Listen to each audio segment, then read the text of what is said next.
老黄，胡迪老魁的事儿，你跟他说说。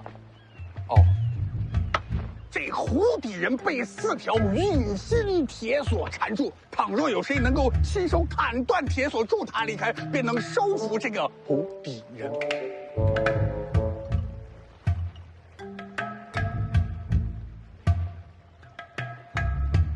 这你也信？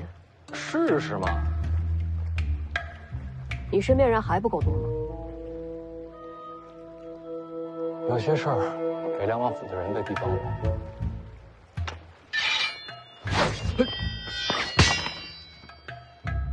你怎么能跟不会武的人这么扔刀呢？万一我无后了怎么办？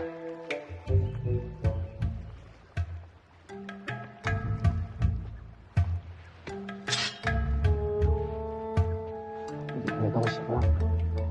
挺亮的，我觉得行。不亮的是木刀。要不你还我？啊，行，我下去了。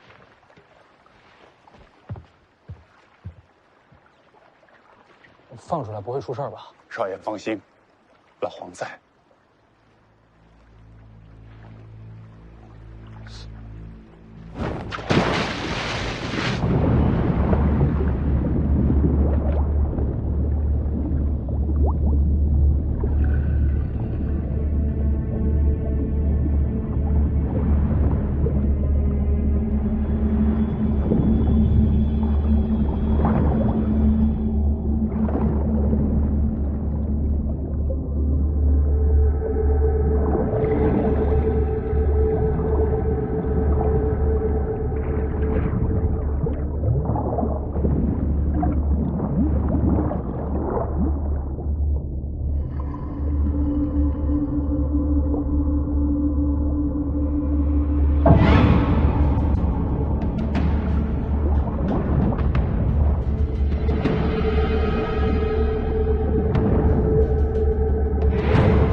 少爷，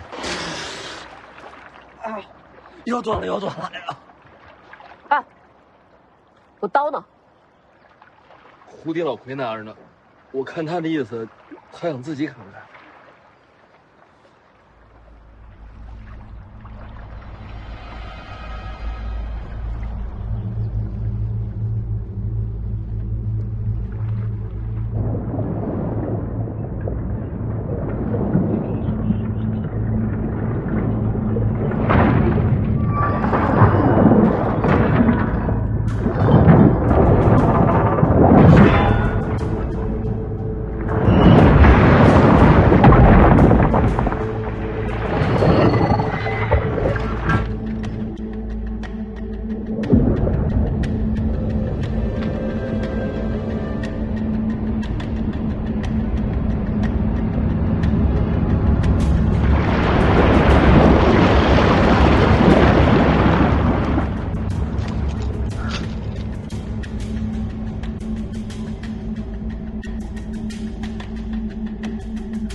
这事算成了吗？这不成。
老黄，厉害吧？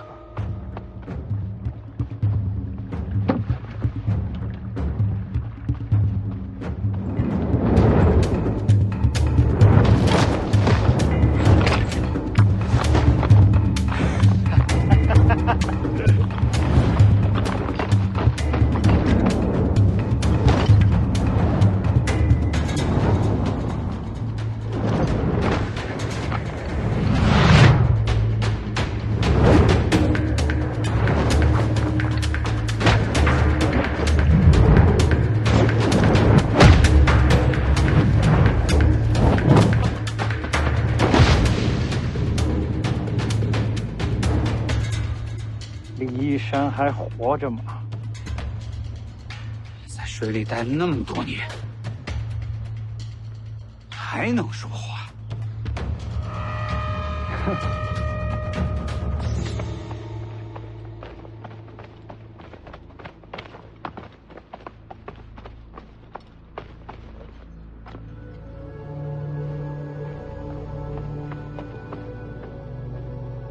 别动手！滚开！哎，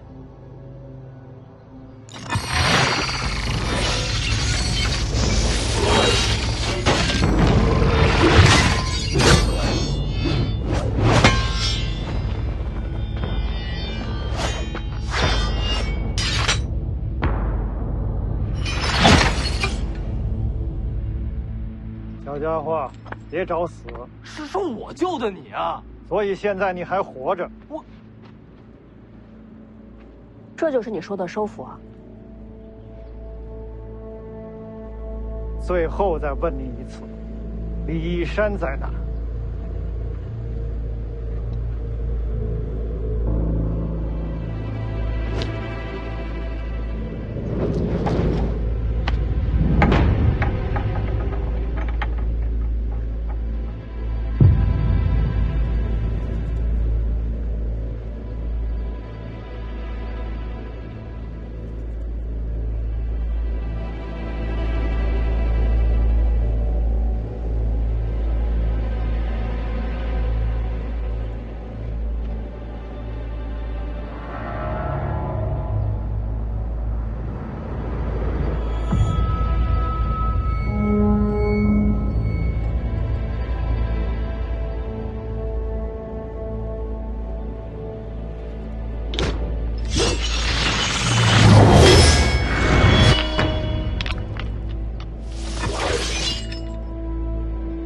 李一山，你活着就好，不然我这仇都不知道找谁报去。李一山，当年的无双国师，他不是已经死了吗？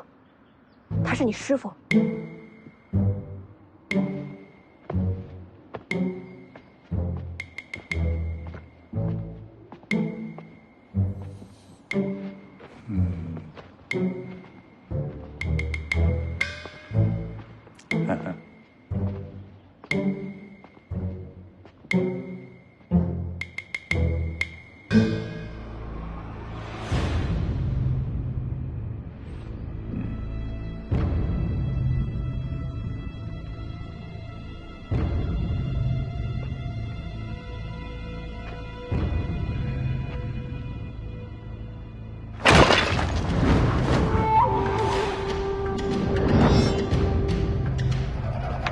老胡，你说你出了馊主意，你不是说把他放出来就能收服了吗？打到收服就好了。什么？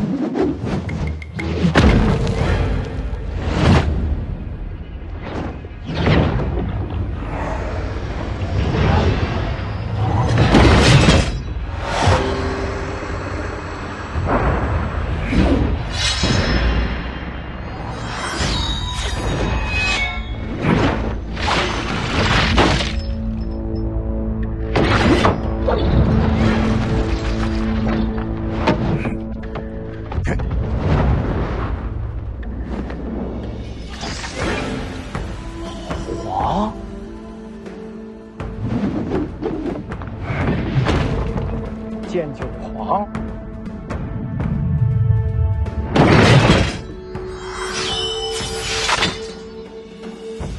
原来你也还在。好，爷爷我就破取9剑，报当年战败之仇。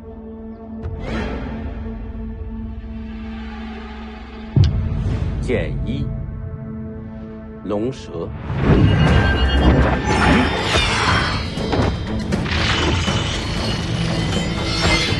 剑2，并蒂莲。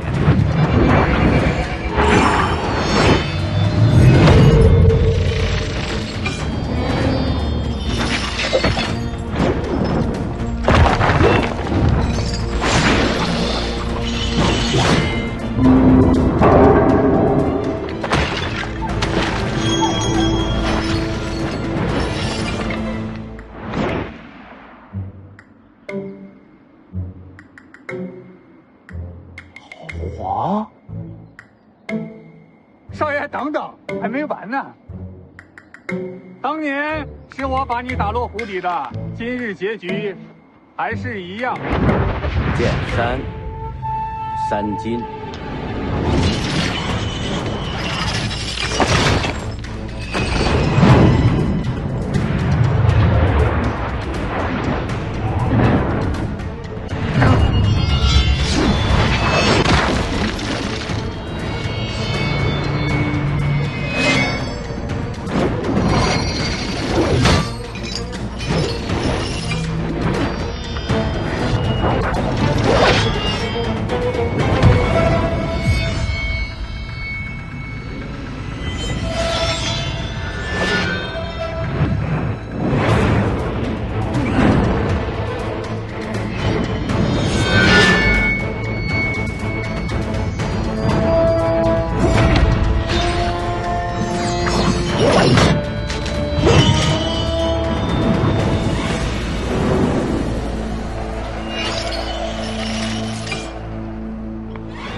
没吃饱，不打了。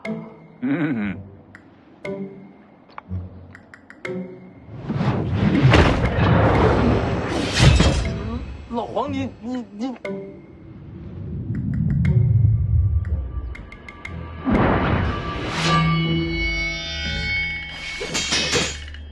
少爷，收服了。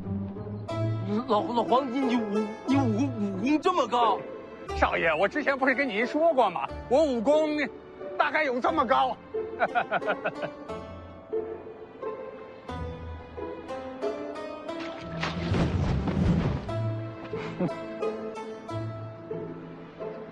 人家邓太阿手里就一支桃花，这剑九皇的剑匣子里可全是名剑。换身衣服，老子要吃肉。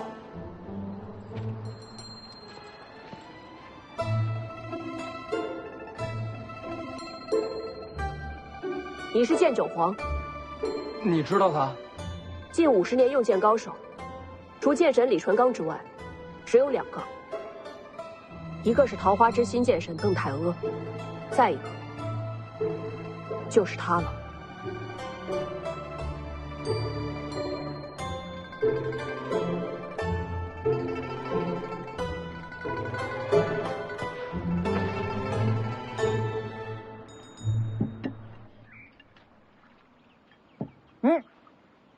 拿走，拿走。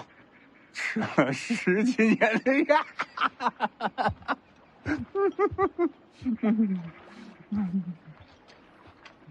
不打了。哦，那我就先去睡了。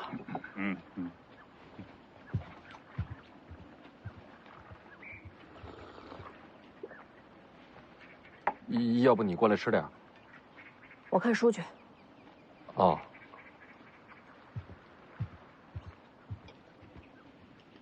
说吧，干嘛放我出来？少爷救了你，是不是该报恩啊？放屁！这小子放了我，最多我发善心不杀他，报个什么恩？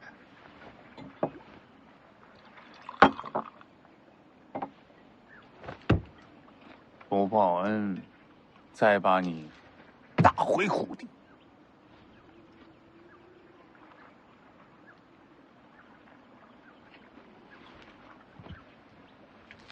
不着急，慢慢来，吃完了告诉我。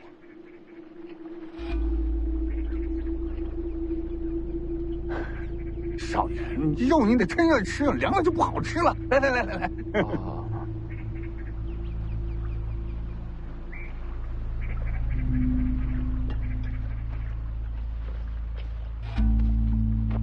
想好了没？怎么个报恩法？留在府里，保护少爷。有你在，要我做什么？我很快就走，在我回来之前，替我守住少爷。你要走？回头细说。好。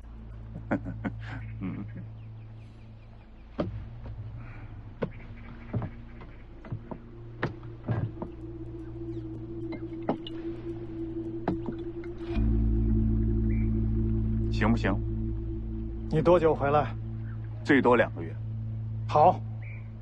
2个月之后你不回来，老子也走人。行。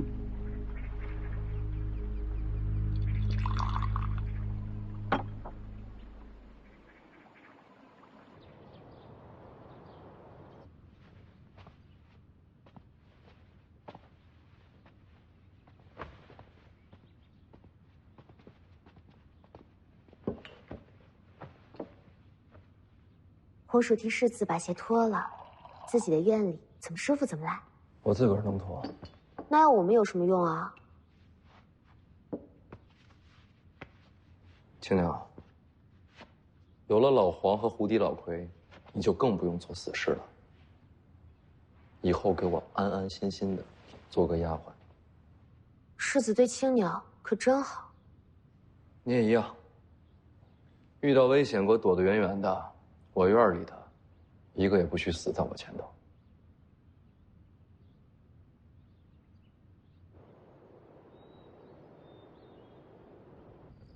弄什么？老黄，酒。黄大侠，给大侠上酒。哎，老黄，你下午说的那个，少爷。咱们那次吃鸡是顺了2只蛋还是3只蛋来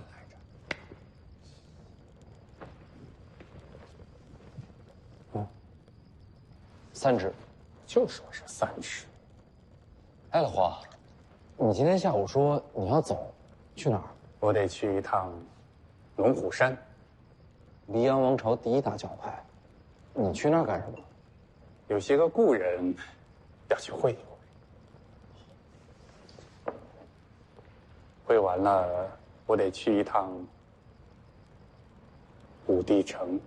东海武帝城？你去那儿又是做什么？有一场架，打了一半，我得去打完了。自打我记事你就在府里，你这架什么时候打的？快30年喽。那会儿还没我呢。少爷想不想听一下老黄的故事？你说。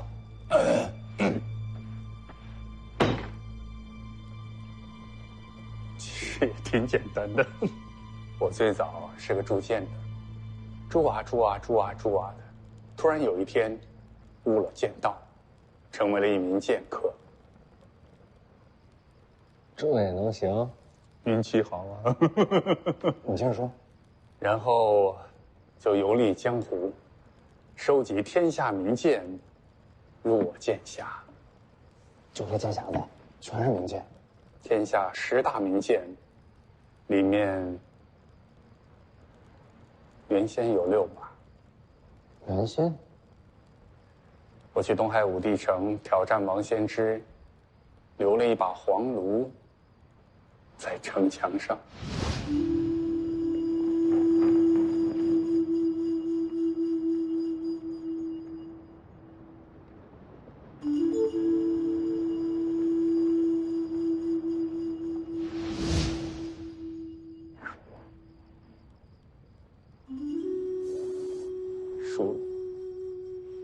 输就输嘛，哪有人长胜不输的？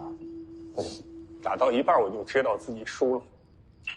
我当时特别害怕，怕死，怕败。后来我就逃了。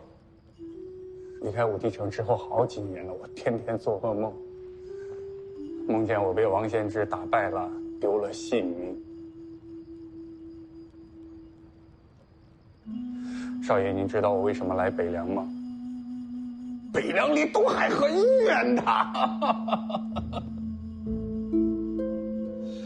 我就像个老鼠一样一直躲，不敢去面对武帝城，不敢去面对王献之。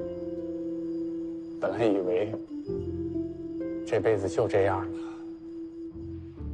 直到跟少爷游历了这3年，我才过了这一关。跟这3年有什么关系？少爷，您不会武功，这3年你没躲过，没退过，没怕过。怎么说呢？我突然觉得我什么都不怕。失败啊，死啊，也就那么回事儿。我终于可以面对那个在我胸口压了30年的武帝城，我终于可以去面对心底的王献之。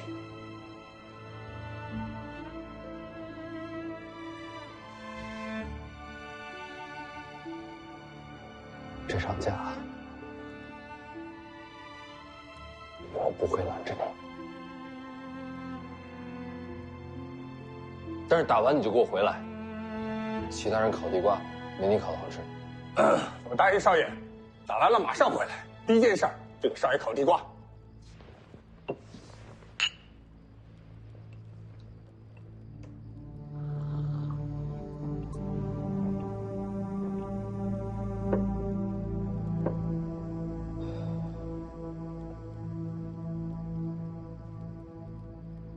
哎，那你不是要去武帝城吗？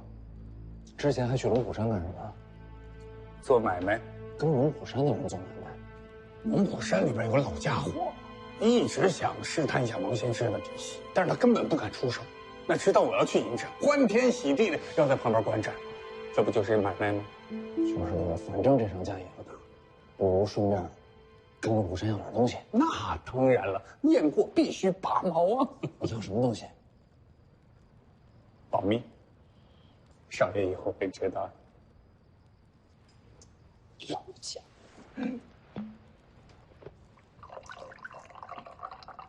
什么时候走啊？明天一早。这么急？哎呀，这欠了30年的假，早点打完，早点了了心事。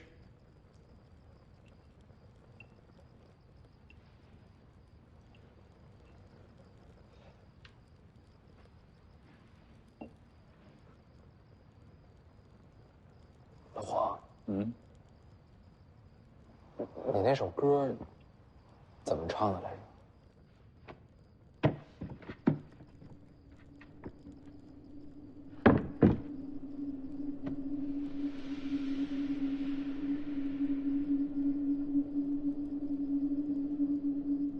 老狗，老狗，天下没有土里埋骨，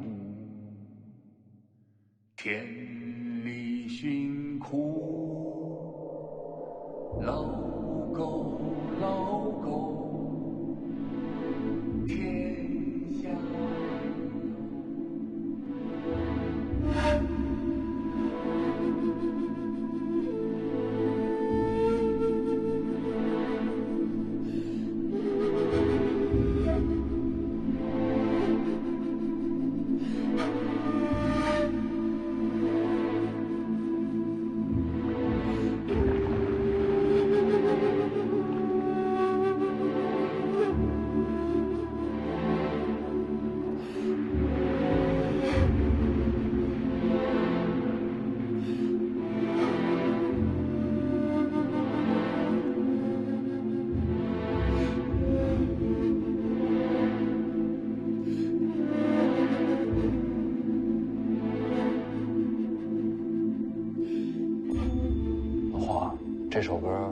原来唱的是你自己啊！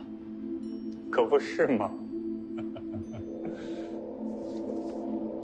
我呀，号称剑九皇，其实第9剑根本就没弄出来，直到跟少爷游历这3年，把3年的点点滴滴融在里边，这才有了剑九。那不是挺好？少爷，这剑九的名字，您给起一个呗。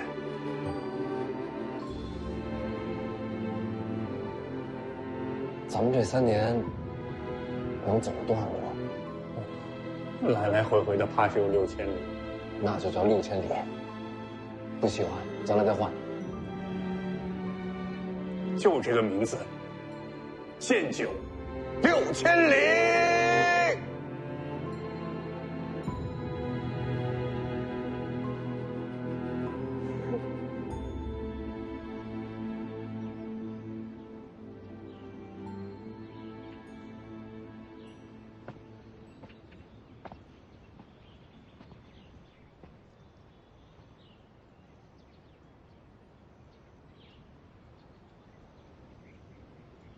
少爷，学武不吃亏，学武不上当。说了多少次了，不学，就是不学。真不学，回头遇到什么难事儿，我这有4个字还是挺管用的啊。这个我也知道。风紧，扯呼。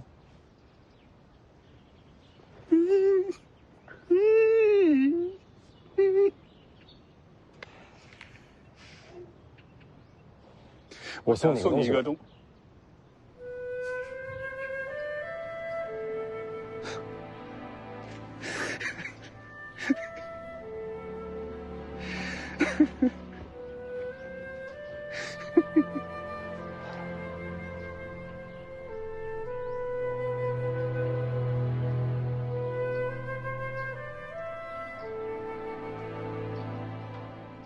这盐好吃。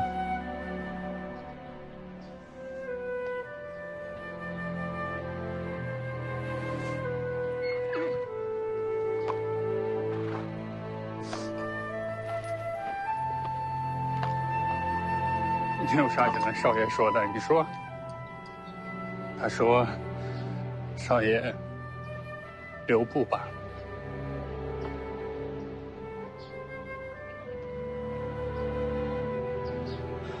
走吧，我送你们出城。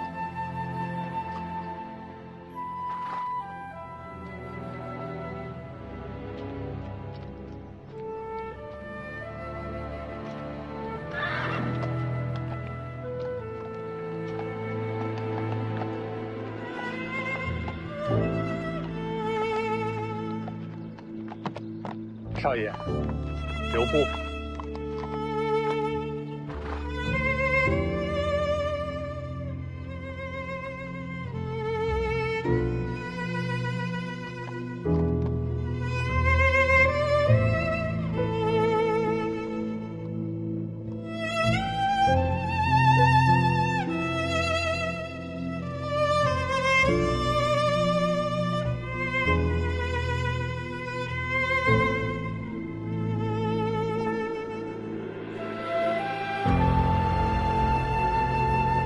那王仙芝厉害吗？天下第2。那第1谁啊？他自称第2，天下也就没那第1。嚯，那你能赢吗？管他的，这输也好，赢也罢，这欠了30年的架，这总得打完。打完你就赶紧滚回来。少爷，等我回来，带着东海的酒，咱俩一块儿喝。行。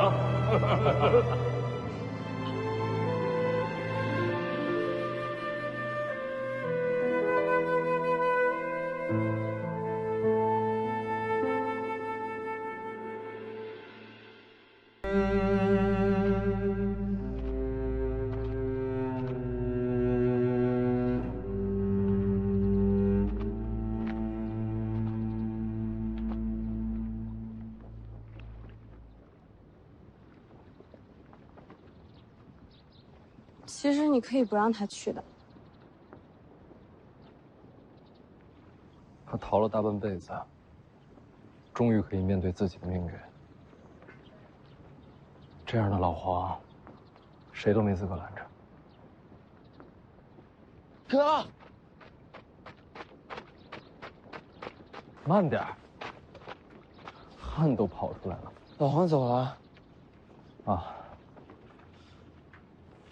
他手上给你拿的包子，还想让他带上呢。会回来的。怎么我家黄班长也学会叹气了？要是老黄不走该多好。所有人都留下来，都不要离开。对，都不离开。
说也奇怪，你说这个北莽南宫也是名门世家，我派了密探，打探了这么多时日，也没有把南宫普业的根底给挖出来。你该相信你儿子的眼光。就这位，有多大功底？从一品，给他10年，可拜尽众生。哦，这么说，咱们家凤年捡了一大宝贝。啊，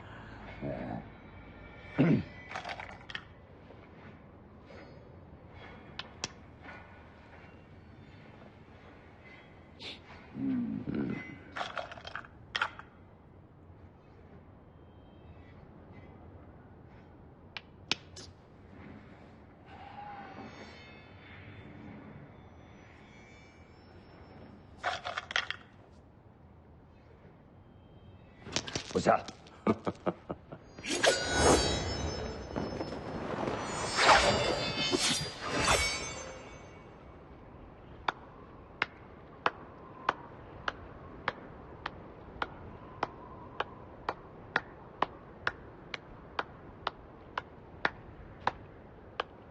宗师风范。宗师该是什么风范？好看。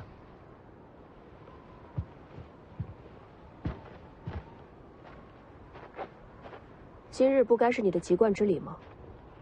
怎么跑来看刀？徐骁想让我师傅观礼。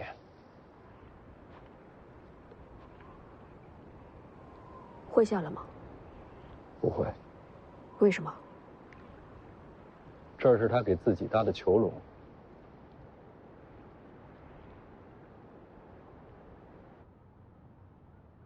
天下乱战已经过去了这么多年，你何必再纠缠往事啊？你还记得当年天下人是怎么说我的吗？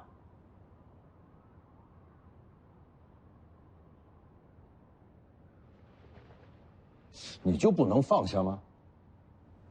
怎么放啊？沾满了血的手，洗不干净。照你这么说，我早就应该自刎而亡了。不一样。我当年是为了不再乱世，拾起了刀。现在呀，黎阳一统，我的事已经做完了，而你的事却没做完。北凉上空，这徐自齐还不能落下，所以你不能停步，还得接着走下去。你比我辛苦啊！你就自己躲清闲吧，把他们最难的路留给我走了。我还帮你教儿子呢。教你？教的确实不错啊。下去吧，凤年籍贯之礼，别耽误了时辰。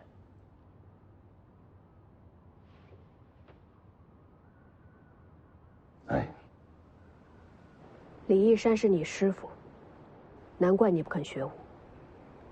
以心治理，好过冲阵杀敌。只是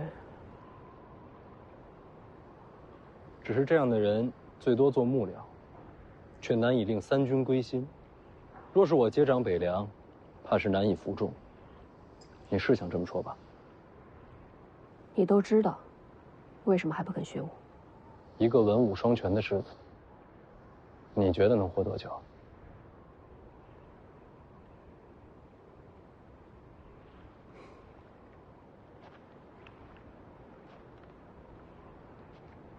所以全天下人只知道你好色、荒唐。废物，命长。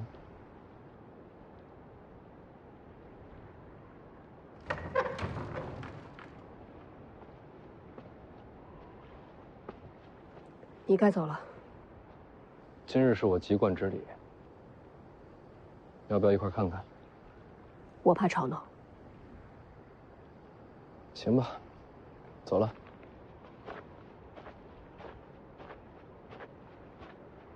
师傅还是不肯下来。哎呀，爸，就他那身子骨，哼，这么冷的天，他肯定吃不消的。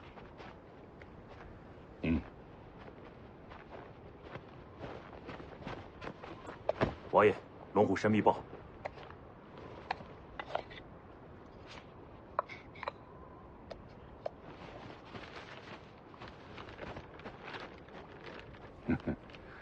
老黄已经离开了龙虎山，正在前往武帝城的路上。早点打完，早点回来。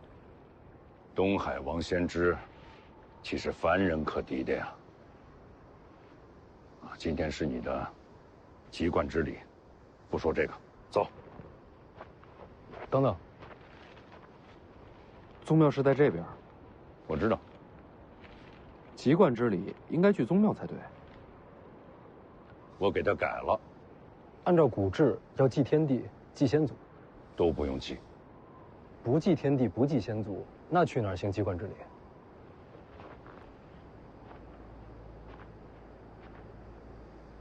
去见你娘，也好让她亲眼看到你籍贯成人。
你娘生前呀，最喜欢的就是这2尊尸像。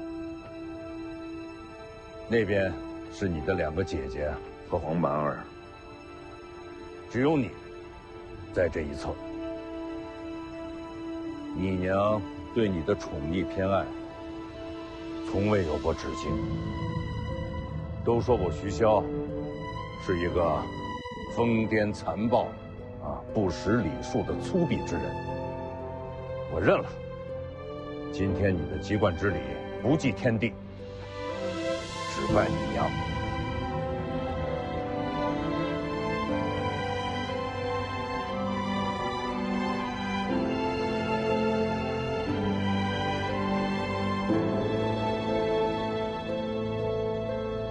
黄满儿呢？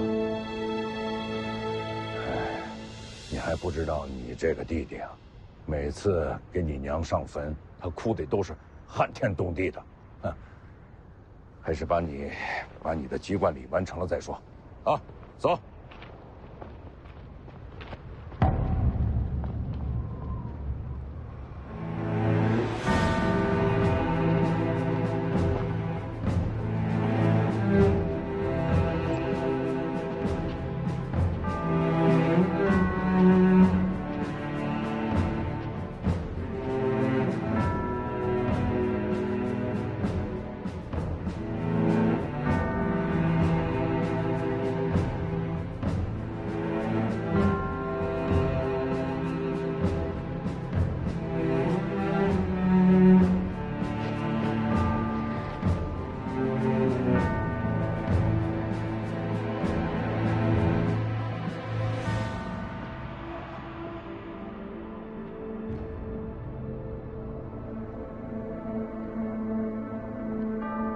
主子籍贯便已成人，你也可以感到欣慰了。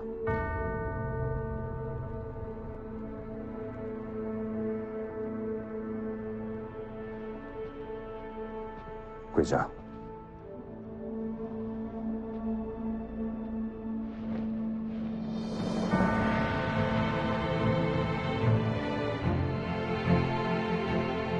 取冠义府。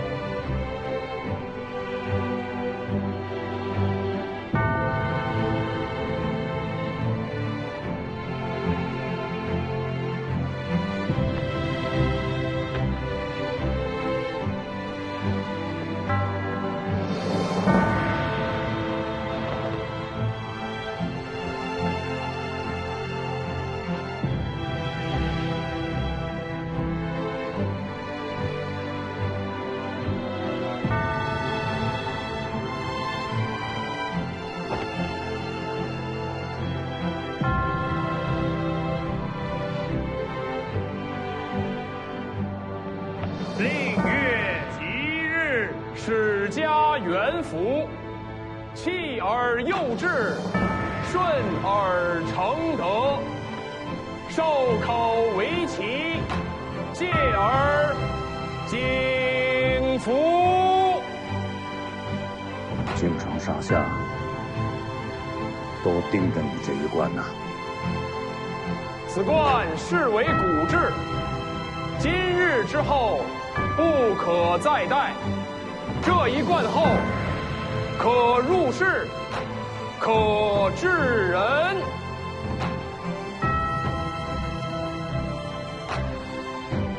除冠一服。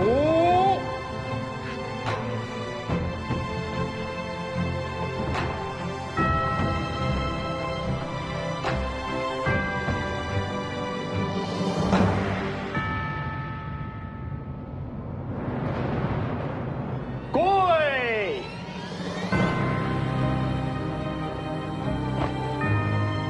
吉月令臣，乃身尔服，敬尔威仪，殊甚尔德，眉寿万年，永寿无福。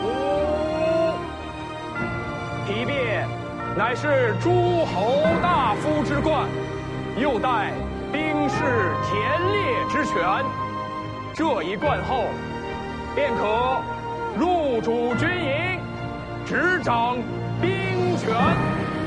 北凉35万铁骑，都等着这一冠。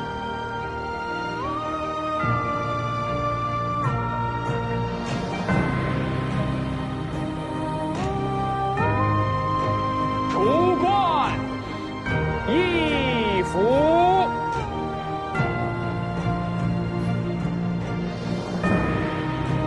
跪！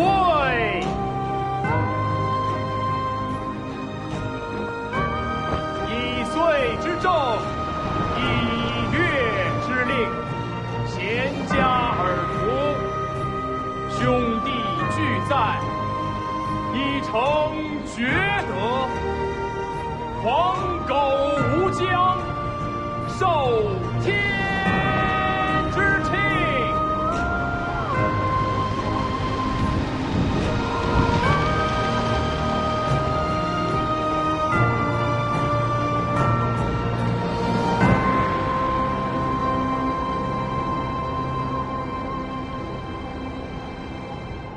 这第3冠本该是决变，受宗庙祭祀之权。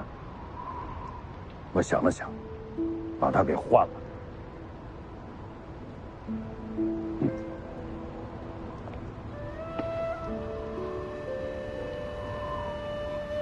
此冠不合礼制，亦无典故，可以说，它什么都不是。天上地下，没有人会在乎它，除了你娘，因为这是她亲自为你缝制的。你母亲缝制它的时候，就盼着能够看到你戴上此冠。现在，她终于瞧见了。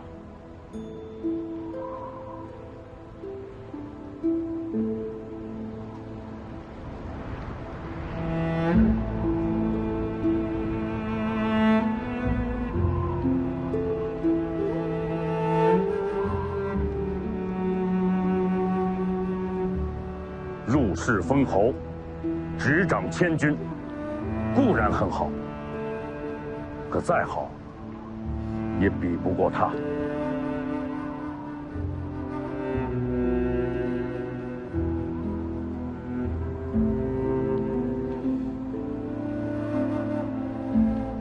是啊，什么都好不过他。来。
你仔细看看，凤年长大了。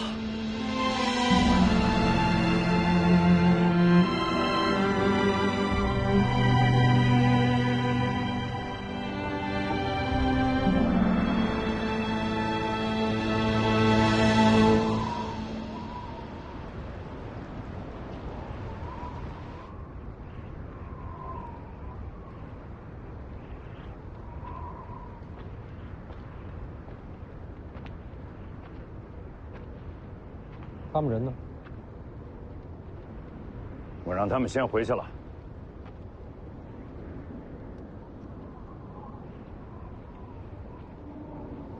在看什么呢？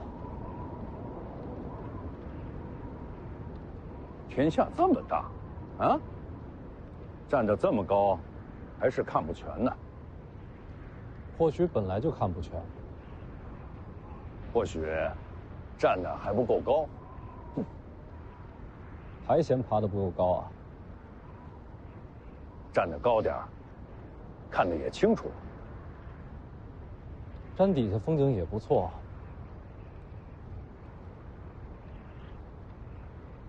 丰年，按古里说，行过籍贯之礼，你就算是长大了。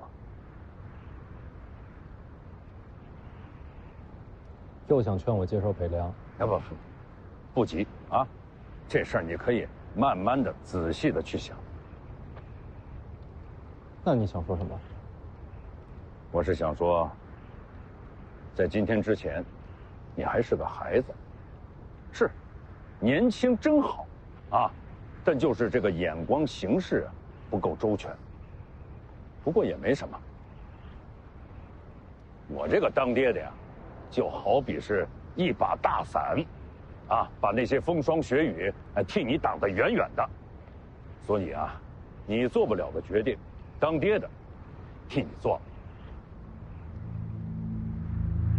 什么决定？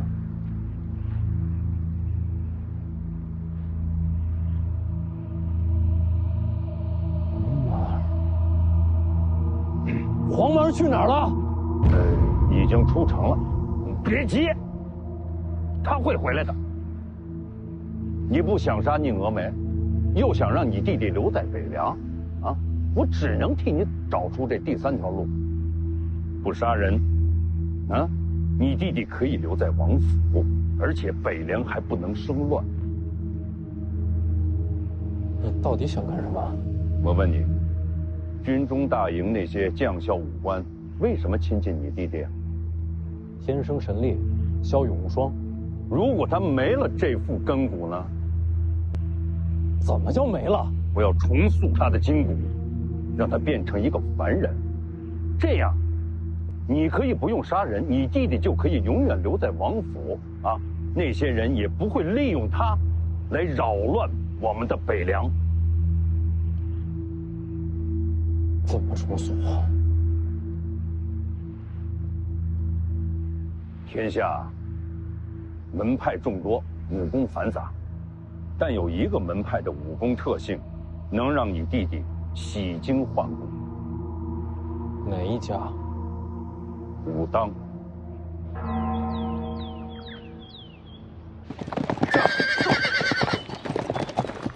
这。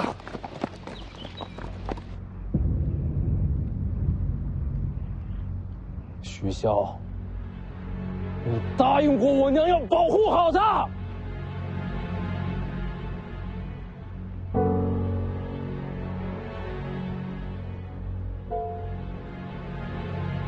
我答应你娘，是保护好你们。你想两全其美，我只能这么选。权力斗争本来就是你死我活，我让他变成一个普通人，那是给他一生的安稳。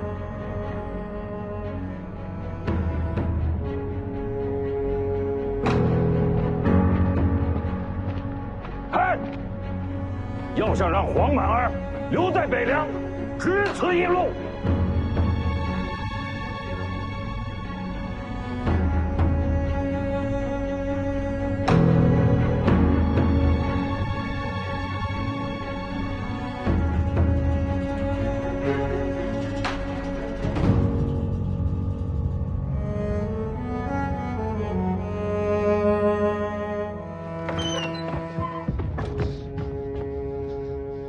能再帮我一个忙？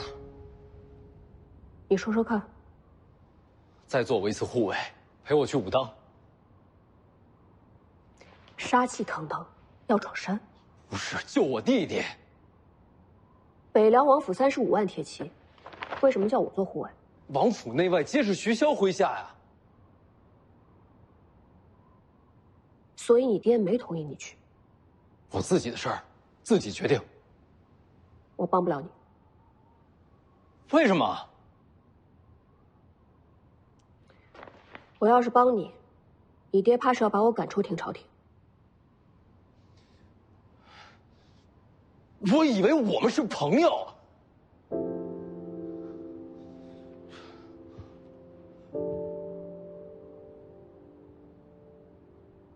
你知道我为什么要留在廷朝廷吗？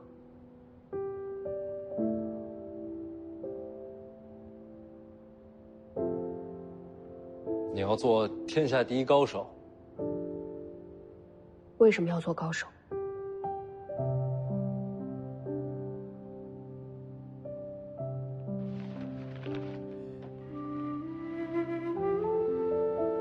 因为只有这样，我才能完成自己用血写下的誓言，为逝去的人讨回公道。这是我活着唯一的目标。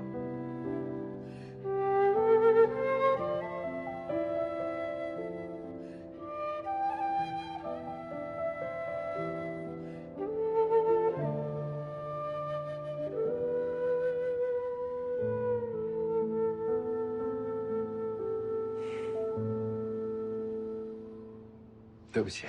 不用对不起。虽然我没有帮你，但府上有一个人，不在你爹的麾下。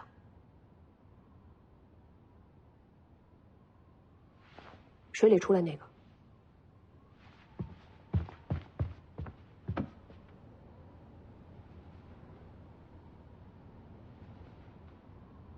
我怎么把他给忘了？多谢。等等，秀东借你防身，回来还我。我不会武功，怕辜负了这刀。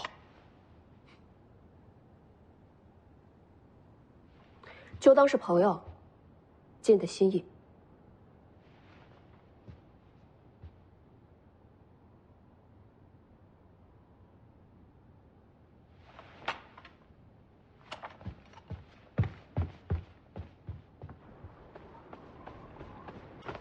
哎呀，多吃点啊，多吃点，吃了嘞。什么事？陪我出城。出城干嘛？我去。你答应过老黄给我做护卫的，江湖人说话不算话吗？你要去哪儿啊？武当。这么远？啊，不去不去不去。哎，言而无信，传出去可不好听啊。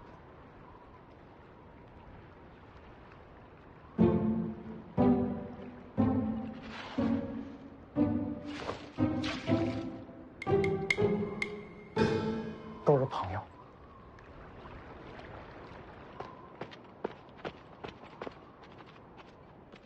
徐骁，你看看，一匹也没有，你爹把马都收走了。先出去，街上有骡马市，大不了现买。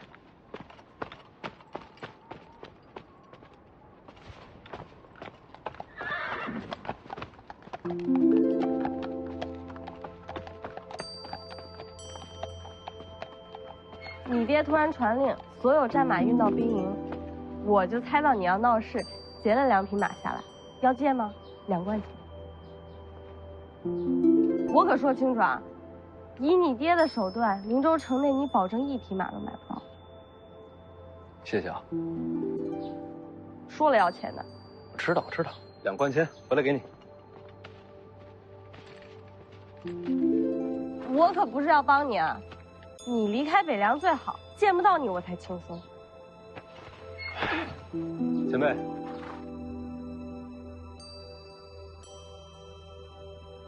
你出城是和你爹对着干？没错，要追上我弟弟，搞不好还要动手抢人。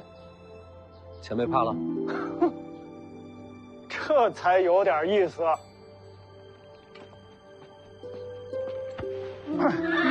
走。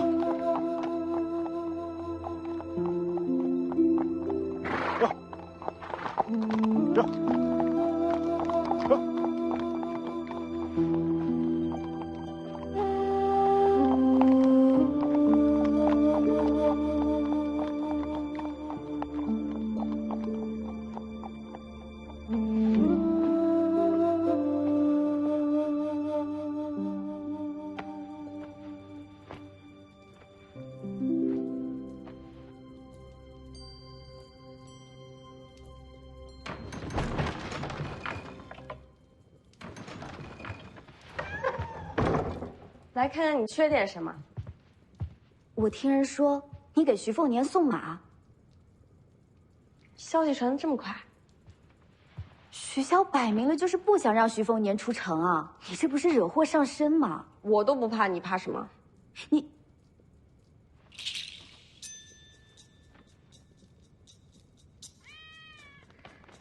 怎么？你们两个势不两立。这家伙太贼了，每次都杀不着。您居然还没事？怎么没事儿？动刀不中就得罚钱。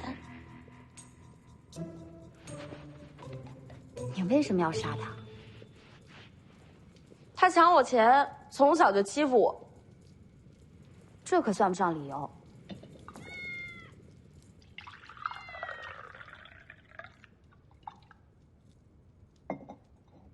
大概是为了让他事先习惯起来吧。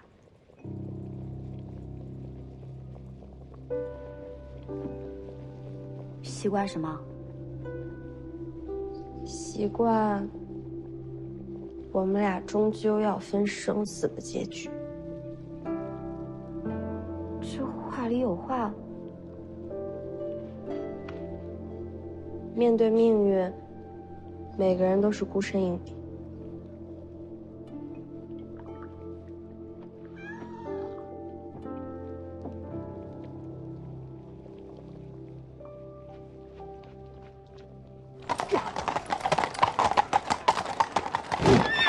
把城门打开！凤子营受命封城，若无军令，任何人不得出城。你知道我是谁吗？王爷的命令里说了，尤其是世子，不可出城。要不要杀出去？他们也是奉命行事，不应该付出性命。换个城门看看。徐骁不会留这样的漏洞。那就找熟人走人情。我算是明白为什么徐骁要让楚如山送黄马去武当了。你爹把什么都算死了，一点机会也没给你留。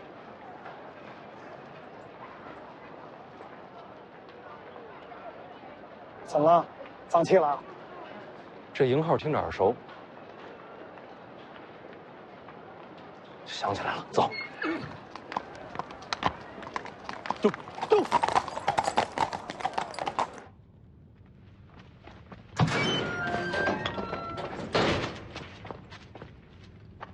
世子又来了。灵州城外，我是第一次见你。是，当时在下奉命接世子回城。当时你报了名号，凤子营是你麾下。没错。走。哎，干什么？帮我开城门。城门怎么了？你家凤子营现在正在封城。为何要封城啊？徐骁的命令。既是军令，自当遵从。我不去。他要毁我弟弟根骨。小王爷，能不能救他，现在就看你了。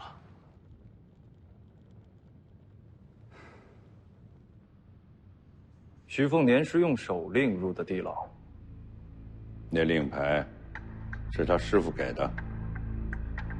宁峨眉定会下令开城门，他是凤子营主将，他的话对凤子营就是军令。宁峨眉最佩服的就是黄蛮儿，他一定想去救他。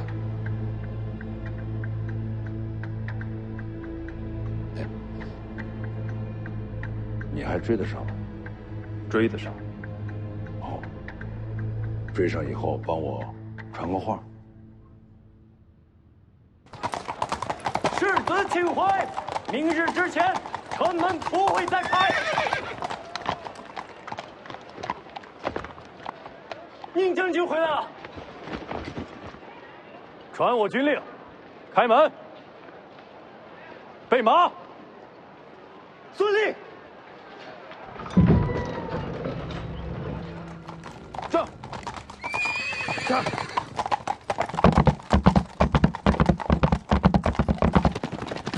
走！停！世子，黄马儿呢？留在武当山了。你把他一个人留下了？知不知道徐骁让他去武当干什么？义父没说啊。他要毁了黄马儿根骨。你也不用那么着急，能改人根骨，也只有武当新法成就大王庭。武当很多年都没人能做到了。怎么了？世子不知江湖事，武当没落，全凭掌门王重楼独当一面。此人精彩绝艳，现已成就大王将。武当又有人练成大王庭了。走，追去武当。陈之豹，世子先走，我挡着他，逃不掉了。有话带给你，请说。义父让我传话给你。凤年，你已经成人，是该学会做抉择了。黄蛮儿之事本就两难，既然你已追去，就由你来决定结果。他的意思是让我去武当。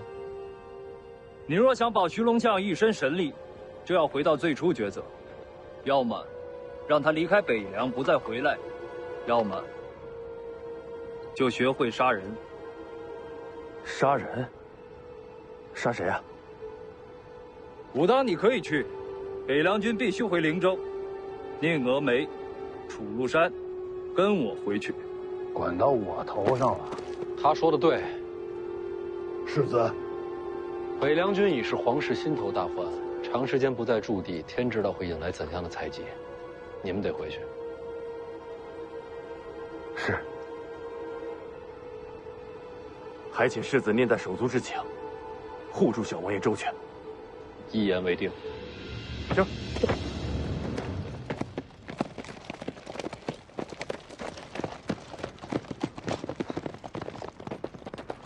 徐凤年，想清楚后果，再做决定。走，去武当。